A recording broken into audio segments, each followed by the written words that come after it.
And they say we're living through a mental health crisis. But sometimes I wonder, are we really, or have we simply redefined what struggling means? I'm not denying that mental illness is real. I've seen it. I've sat with friends who couldn't get out of bed. I've watched people lose themselves to the fog of depression, the chaos of anxiety, the silence of trauma. But what concerns me today is how quickly we slap a label on every uncomfortable feeling, as if sadness, stress, or loneliness are now medical emergencies. There was a time when feeling down was just that, feeling down. You had a bad day. You broke up with someone. You lost your job. You were supposed to feel something. That wasn't dysfunction. That was being human. Now, I open my phone, scroll through TikTok, and I see teenagers diagnosing themselves with every disorder in the book. I can't focus. I must have ADHD. I get nervous at parties. Clearly, I have social anxiety. It's almost become fashionable, like mental illness is a badge of identity, something to put in your bio. We've blurred the lines. There's a massive difference between discomfort and disorder, between hardship and illness. But that line has become dangerously thin, and the consequences, they're not just philosophical, they're practical, because when we expand the definition of mental illness to include every passing emotion, we risk trivializing the suffering of those who are truly unwell. I spoke to a mental health nurse not long ago. She said the waiting rooms are filled with people describing vague symptoms. Tiredness, low motivation, mild anxiety, looking for a diagnosis. Meanwhile, someone with psychosis is on a 6-month waiting list. That's the problem. We are crowding the system with overdiagnosis, and the ones in real crisis, the ones who can't function, who are truly breaking, get pushed further down the queue. The irony, we live in one of the most comfortable eras in human history. We've got more technology, more convenience, more entertainment, more distraction than ever before. But we're also lonelier, more disconnected, and increasingly unsure of how to handle basic emotional pain. So instead of resilience, we reach for medication. Instead of conversation, we reach for a label. And I get it. Labels can be comforting. They give us language. They help us explain what we're going through. But they also carry weight. A diagnosis can become an identity, and that's where it gets dangerous. Because once you identify with your struggle, you start to live through it. You start to see the world through that lens, and worse, you start expecting the world to accommodate it. I'm not saying people should man up or ignore their emotions. That's not the message. What I'm saying is this: we've lost the middle ground. There's either silence and stigma or full-blown diagnosis. And in between, the space where we build coping skills, where we lean on family, where we just talk honestly about what we're feeling, that space is disappearing. Mental health awareness is good. It's vital. But awareness without discernment is dangerous. When everything is trauma, nothing is. When everyone has anxiety, the voice of someone with debilitating panic attacks is drowned out. When depression becomes synonymous with, I've had a rough week, then the person who's suicidal feels invisible. The more we dilute these definitions, the more we normalize dysfunction, and we can't heal what we refuse to understand properly. I sometimes think back to the language we used to use. We didn't have fancy terms for everything. You were heartbroken. You were worried. You were burnt out. Those words carried weight too. They acknowledged struggle without assuming sickness. But today we pathologize every dip in our emotional state as if the goal is to feel perfectly happy all the time. But life isn't like that. It's not supposed to be. Discomfort is part of growth. Pain is part of change. You don't need a pill for every emotion. You need perspective. You need connection. You need someone to say, it's okay to feel bad, but you're not broken. That message, we've lost it. Now, let me be clear. There are people, millions of people, for whom professional help is not only necessary, but life-saving.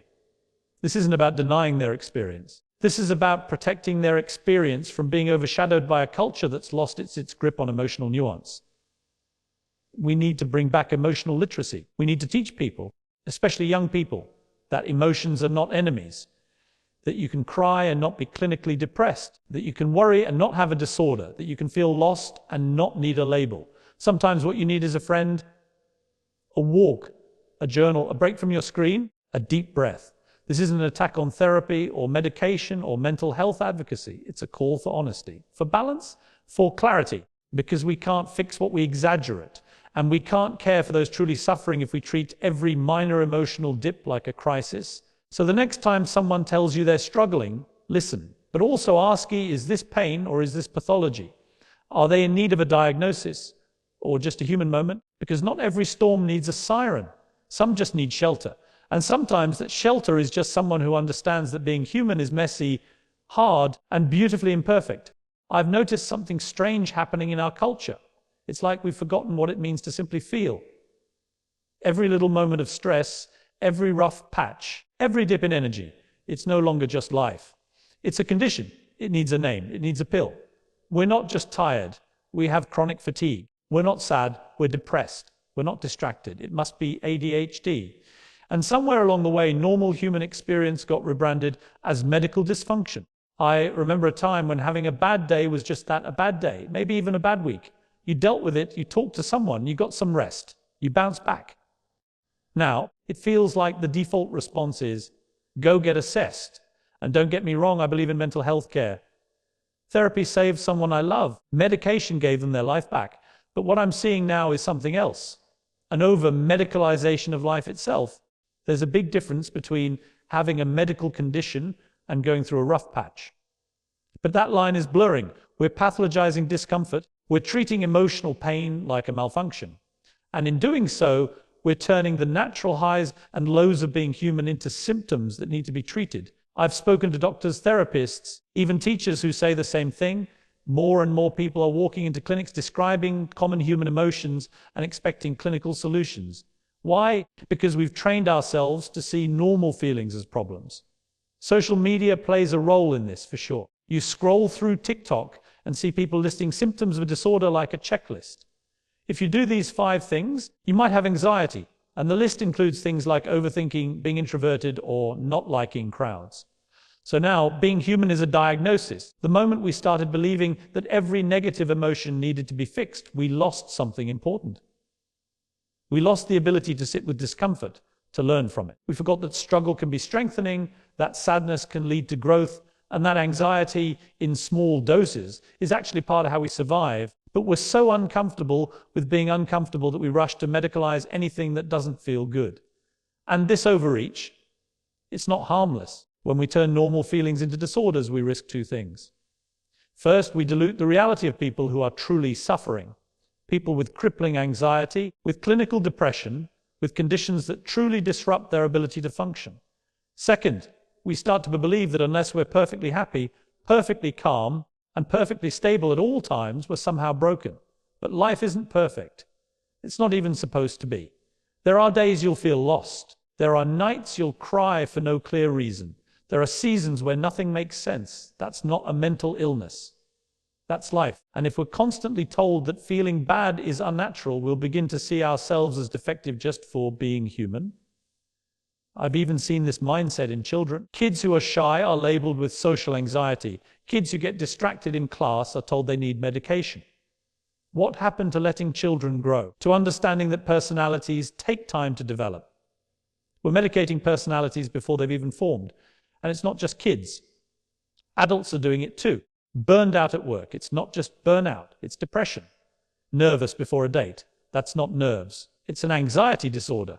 Tired after a long week. Must be something wrong with your brain chemistry. We're becoming dependent on quick fixes. Pop a pill. Numb the pain. Don't question why you feel this way. Just label it and move on. But what if the pain is trying to tell us something? What if anxiety is alerting us to something we need to change? What if sadness is pointing to an unresolved loss? What if the answer isn't always medicine, but meaning? Again, I'm not anti-medication. I'm not anti-therapy. I'm not saying mental illness isn't real. It absolutely is. But there's a huge difference between treating true dysfunction and suppressing the normal pain of living. The danger isn't in the treatment. It's in the misdiagnosis. It's in the overreach. It's in thinking that every dip in mood means something is clinically wrong. We need a cultural reset. We need to relearn the emotional range of being human, to accept that we're not meant to be emotionally flatlined. That pain, frustration, confusion, even boredom, they all serve a purpose. They tell us what matters. They show us where we need change. They grow us. But if we keep labeling every emotion as a disorder, we rob those moments of their meaning. You can be in pain and not be mentally ill. You can feel lost without needing a prescription. You can be emotional without being unstable. And you can go through hard times and still come out stronger on the other side. Let's stop rushing to label every feeling. Let's bring back conversation. Let's bring back community. Let's ask each other, how are you really doing? And not expect the answer to come with a diagnosis attached. Because sometimes the most human thing you can do is feel, not fix. Not escape, just feel. And trust that feeling is part of healing, that not every emotion needs a name, some just need space. I've interviewed celebrities, politicians, royals, and trust me, I've heard every excuse under the sun. But there's one trend I can't ignore anymore. Social media has become the new therapist, the new doctor, and, rather worryingly, the new diagnostician. Everyone, it seems, has something now. ADHD, anxiety, bipolar disorder. Just scroll through TikTok for 5 minutes and you'll find thousands of people raising awareness about conditions they've often never had officially diagnosed. And let me be clear, I'm not here to diminish mental health. I've spoken openly about its importance. But what's happening online isn't awareness anymore. It's performance. Self-diagnosis has become a trend, a badge of honor, a way to belong. And that should alarm us all. I first noticed it during a conversation with a young influencer who proudly listed her conditions like they were personality quirks. I've got ADHD, probably some OCD, and I think I might be on the spectrum, she said, casually sipping a smoothie. I asked, who diagnosed you? She said, oh, I haven't been to a doctor. But I watched a few TikToks and everything just made sense, right? That's where we are. We've created a culture where someone with absolutely no medical background can post a video saying, if you relate to these 5 things, you probably have anxiety, and it goes viral. Millions watch it. Hundreds of thousands comment, this is literally me. No evaluation, no consultation, just vibes. And why do people fall for it? Because it feels good to be understood. Because when life feels out of control, a diagnosis, even a fake one, offers clarity. But clarity without credibility is a dangerous illusion. There was a time when medical diagnosis came from, doctors, professionals who spent years studying the human brain. Today, the loudest voices on mental health are 22-year-olds with ring lights and a following. They're not trying to harm anyone, but the harm is happening anyway. I've seen teens who barely understand their emotions start saying they have borderline personality disorder. I've seen people claim PTSD because their ex ghosted them. And meanwhile, the individuals actually living with these conditions, often in silence, often in suffering, are pushed further into the shadows. Why? Because their pain isn't aesthetic, it's not digestible. It doesn't come with a trending audio track. The line between feeling bad and being mentally ill has never been more blurred. And the consequence is this: we're trivializing real suffering. We're replacing diagnosis with dopamine hits. Instead of getting help, we get hashtags. Instead of therapy, we get threads. Social media platforms are designed to keep you watching. The more you engage, the more they show you. So if you click on one video about anxiety, suddenly your feed is filled with content diagnosing you further. You're in a digital echo chamber of self-diagnosis. It doesn't matter if it's true. It just matters that it feels true. And there's another issue: language. Words like trauma, trigger, narcissist, and gaslighting have been stretched beyond recognition. Everything is trauma. Everyone is toxic. Every disagreement is emotional abuse. We've taken clinical terms and turned them into casual slang. And when you do that, you don't normalize mental illness, you devalue it. We need to get back to the basics. Not everyone who feels sad is depressed. Not everyone who forgets things has ADHD. Not every ex is a narcissist. Life is hard. Emotions are messy. But slapping a label on everything isn't the answer, it's avoidance. I spoke to a psychologist recently who told me they're seeing a surge in young people coming in saying, I have this. I saw it on TikTok. When the professional gently explains they don't meet the clinical criteria, they get angry. They've built their entire identity around a label that isn't even accurate. And now it's being taken from them. Why is this happening? Because the internet rewards identity. The more niche, the more labels, the more clicks. You're not just you anymore. You're anxious, introverted, neurodivergent, trauma-bonded, chronically online, and that's your brand. But mental illness should never be a brand. We've also stopped listening to experts. If a trained doctor disagrees with your self-diagnosis, they're invalidating. If a friend questions your claim, they're toxic. We've made it impossible to have honest conversations because truth is now seen as an attack. And what's the cost of all this? Real people not getting the help they need. Conditions like schizophrenia, bipolar disorder, and severe depression are losing visibility, funding, and focus. The truly ill are being left behind, drowned out by a sea of self-diagnosed voices chasing views. I'm not against social media. It's powerful. It's democratized information. But with power comes responsibility. And right now we're being irresponsible. We're turning mental health into a trend. And mental illness is not trendy. It's painful, isolating. It destroys lives. So what's the solution? Start with humility. Acknowledge that not everything you feel is a disorder. Stop diagnosing yourself with videos. Talk to real professionals. Be honest with others, but more importantly, with yourself. Because true mental health awareness isn't loud. It's quiet. It's uncomfortable. It's a process, not a post. The next time someone online tells you what's wrong with you in 30 seconds, ask yourself, do they know your story? Do they know your trauma, your biology, your environment? Or are they just saying what you want to hear? Because when it comes to your mind, your emotions, your life, you deserve more than a viral trend. You deserve truth. And truth doesn't come from TikTok. It comes from asking hard questions, doing the real work, and sometimes hearing things you don't want to hear. That's not invalidation, that's growth. I didn't notice it at first. Maybe because I was too busy scrolling through videos of people sharing their struggles. A girl with perfectly winged eyeliner talking about her anxiety. A guy in a softly lit room explaining why he has high-functioning depression. Everyone had something. Everyone was struggling. Everyone was sick. And yet somehow the people I knew, the ones really battling, were invisible. It hit me the day I visited a friend who's been dealing with severe schizophrenia. Not the kind you see in viral threads or YouTube shorts. The kind that steals your ability to function. The kind that makes a conversation feel like navigating a storm. He doesn't post about it. He doesn't make videos. He barely leaves his room. And there it was, the brutal contrast. Online, mental illness is everywhere, but in real life, the truly ill are often nowhere to be seen. Somehow, in our rush to normalize mental health struggles, we've started to romanticize them. And in doing so, we've sidelined the people who genuinely suffer. I've seen influencers with millions of followers break down over burnout, calling it depression. I've seen perfectly healthy young adults self-diagnose based on symptoms like being tired or not liking loud noises. Meanwhile, people like my friend, people who can't hold a job, can't form stable relationships, can't even distinguish reality from hallucination, are forgotten. It's not that those minor struggles don't matter. They do. But when everyone is claiming illness, it becomes harder to hear the cries of those truly drowning. I remember watching a video that said, everyone has trauma, and I paused. Because if everyone has trauma, does the word mean anything anymore? What about the child who grew up in an actual war zone? The woman who survived years of abuse? Are their stories still trauma or just content? We've created a world where mild discomfort gets treated like a clinical crisis, and real crises are too heavy, too raw, too unmarketable to trend. I've sat with people battling bipolar disorder in its darkest form, violent mood swings, psychotic breaks, months of recovery. And then I've scrolled through videos of someone saying, I think I have bipolar because I change my mind a lot. That's not awareness. That's ignorance with good lighting.